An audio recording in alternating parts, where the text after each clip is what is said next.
Estamos estudando, para quem não sabe ainda, a história da igreja, acho que a maioria sabe, e nós não conseguimos terminar completamente o terceiro período, que vai do ano 1000 ao ano 1500, porque faltou só o finalzinho, que é o fechamento da Idade Média, o ocaso da Idade Média, né? O declínio da Idade Média, o fim da Idade Média.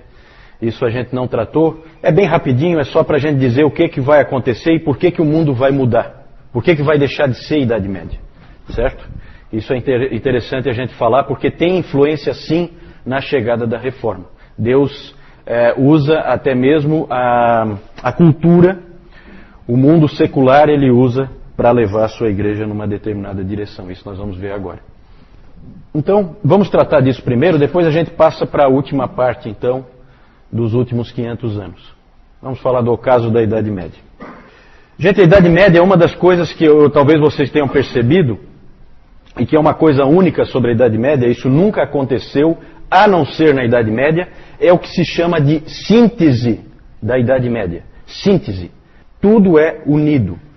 Na Idade Média, tudo é uma coisa só. A teologia e o conhecimento humano andam juntos. A cultura anda junto com a igreja. O governo anda junto com a igreja, que anda junto com o cristianismo. Tudo está unificado. Tudo em torno do cristianismo. Então isso é o que é chamado de síntese da Idade Média. Isso aí aconteceu só uma vez na história, só na Idade Média, e eu acho que não vai acontecer nunca mais. Essa união de tudo, certo? Claro que Deus tinha algum propósito com isso, que é difícil para a gente imaginar qual seja, mas algum propósito ele tinha. Outra coisa que também a gente percebe, que vocês já perceberam no nosso estudo, é que Deus confinou o cristianismo na Europa. O que ele queria com isso?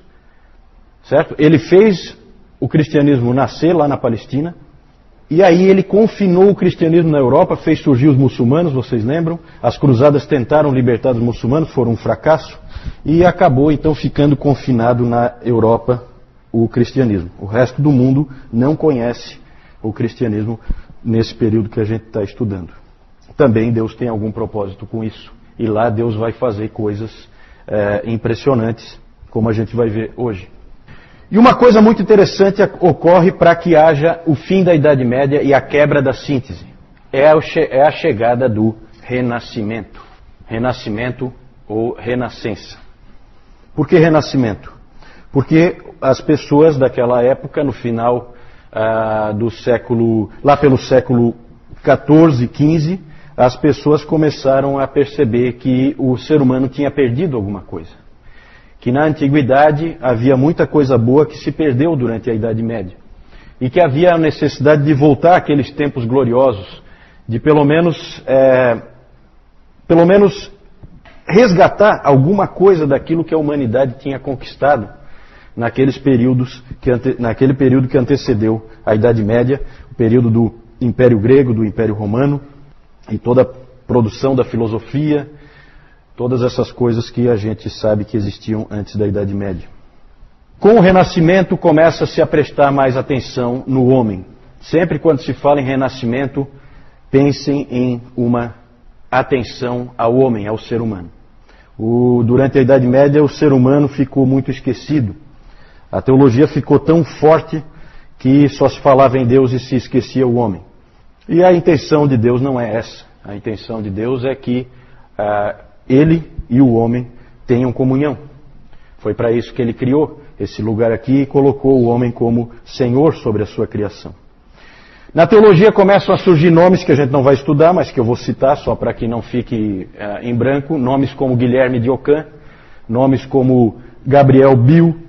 Esses homens, eles começaram a prestar mais atenção aos indivíduos, menos nas generalizações e mais nos indivíduos. A teologia escolástica sempre se preocupava muito com generalizações.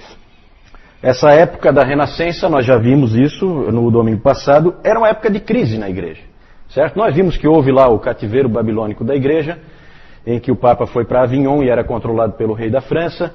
Nós vimos que chegou a ter 2 papas, nós vimos que chegou a ter 3 papas, nós vimos o baixo nível moral, teológico, o baixo nível em todos os sentidos do papado e de toda a estrutura da igreja. Então era um momento de igreja em crise, muitos absurdos acontecendo. se dizia que havia falha em reformar a cabeça e os membros. Então havia uma preocupação muito grande em reforma, porque a igreja estava totalmente destruída. É como uma casa caindo aos pedaços, que você vê que há necessidade de uma reforma, mas que às vezes está tão mal que você não sabe nem como fazer essa reforma. E era mais ou menos assim que a igreja estava. As pessoas sabiam que precisava de reforma na cabeça e nos membros, ou seja, no clero, na liderança e também nas pessoas que faziam parte da igreja. A vida diária era uma vida terrível. O século XIV é um século terrível. As pessoas viviam em meio a guerras, como a Guerra dos 100 Anos entre Inglaterra e França, viviam em meio à peste, né? É a era das pestes, que vocês já devem ter visto em filmes, as pessoas morrendo. Na peste negra morreu metade da população da Europa. E o Stephen Osment, ele disse o seguinte: como nunca antes, nem mesmo durante o colapso do Império Romano, o povo ocidental andava pelo vale da sombra da morte. É uma época de desespero, é uma época em que você não tem perspectiva nenhuma de vida, uma época realmente muito ruim, período terrível, e a vida não fazia nenhum sentido. E ali, nesse contexto, então, surgiu o Renascimento. Ele começou na Itália, no século XIV, se fortaleceu no século XV e foi para o norte, mais ao norte da Itália, no século XVI. Exatamente mais ao norte da Itália e no século XVI que nós vamos ter a Reforma. Então o Renascimento ele tem ligação com a Reforma e nós vamos ver isso com bastante clareza hoje. No movimento do Renascimento, então, aquela vontade de voltar a épocas mais gloriosas, a épocas em que houve uma preocupação maior com as pessoas, então surgiu esse slogan que eu coloquei aí, ad fontes. Os intelectuais começaram a dizer, nós temos que voltar às fontes. Nós temos que voltar ao conhecimento antigo. E aí houve novamente um interesse pelos escritos dos antigos, pelos escritos de Homero, pelos escritos de Platão, pelos escritos de Aristóteles, pela própria Bíblia, pelos manuscritos da Bíblia, os mais antigos, um desejo de voltar às fontes originais. Aí, com isso, se fortaleceu o estudo das línguas, se fortaleceu o estudo das literaturas, e aí surgiram os humanistas. Depois nós vamos falar um pouquinho mais dos humanistas, certo? Humanistas, depois eu vou explicar melhor, não tem o mesmo sentido que tem para nós hoje, certo? Hoje para nós tem uma conotação negativa, não é esse sentido o que havia naquela época. Também passou a haver um interesse maior na retórica, na beleza da linguagem, de novo um interesse em escrever de uma maneira mais bonita, mais atraente, não aquela coisa morta do escolasticismo que nós vimos no domingo passado. E, claro que isso vai ter um impacto na teologia também, porque as pessoas começam a escrever diferente, e os reformadores escrevem diferente dos teólogos escolásticos. Mudam também as artes, muda a arquitetura, o homem volta a ter valor, então começam a surgir construções, né, Adriana? Começam a surgir nessa época construções com proporções humanas, então você começa a ver capelas com alturas mais adequadas ao ser humano, certo? Porque antes disso, na Idade Média, se fazia catedrais gigantescas em que o pé direito era absurdo, como dá para ver ainda hoje, para dar aquela ideia de que ali é um lugar em que Deus está, então é colocado bem lá em cima. Isso mudou, houve transformação nas artes, houve transformação na arquitetura. Depois eu vou mostrar alguns exemplos para vocês. O exemplo melhor para a gente fixar é a estátua de Davi do Michelangelo. Porque o que o Michelangelo fez quando ele fez aquela estátua de Davi? Ele fez um homem com uma cabeça e mãos desproporcionais. Claramente desproporcionais. Isso é proposital. Certo? Por quê? Porque ali há o quê? A valorização, novamente, do ser humano.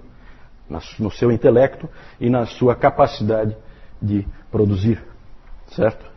Não pensemos, como algumas pessoas pensam, que os humanistas e que o renascentismo era anti-Deus. Ele não é anti-Deus. Ele é a favor do homem. Ele não é contra Deus. Certo? Algumas pessoas elas confundem o renascimento com o iluminismo. O iluminismo, esse sim, esse a gente pode dizer que foi um movimento contra Deus. O renascimento, não. Vamos ver aí algumas ilustrações. Na Idade Média, por causa do clima que as pessoas tinham, a arte era comumente era assim, ó. Muitos esqueletos, era comum ter a dança da morte, Por quê? Porque era a época da peste. Ali uma foice, né, para ceifar vidas.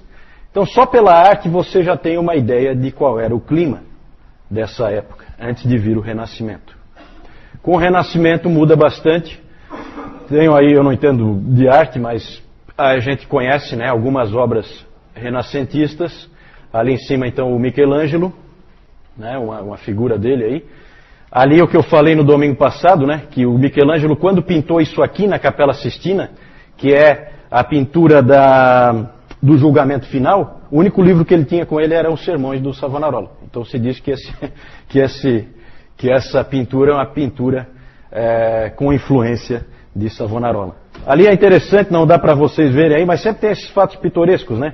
Aqui embaixo é São Bartolomeu, e ele está segurando a faca com a qual ele foi martirizado, e na outra mão, aqui no colo dele, ele está segurando a pele dele, que foi arrancada dele, e o Michelangelo colocou a cara dele na pele ali.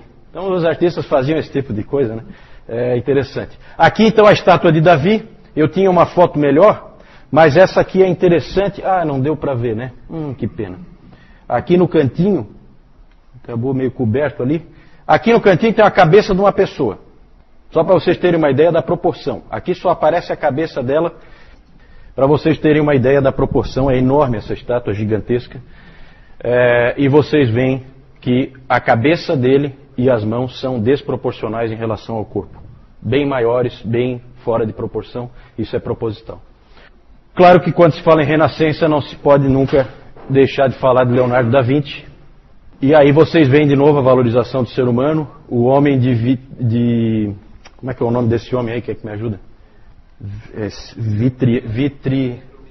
Vitruviano. Obrigado. O homem vitruviano, exatamente. Porque ele usou nesse homem aqui, o Da Vinci, ele usou as proporções que o Vitrúvio tinha dito como as ideais do ser humano.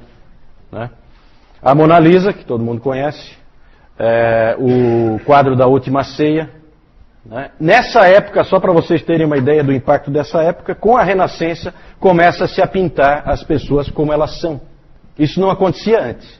As pessoas passaram a ser retratadas. Então, hoje, quando a gente tem a fotografia em que a gente vê como uma pessoa era, a gente tem muito a dever para a Renascença, porque na Renascença surgiu essa ideia, não, vou pintar o indivíduo como ele realmente é.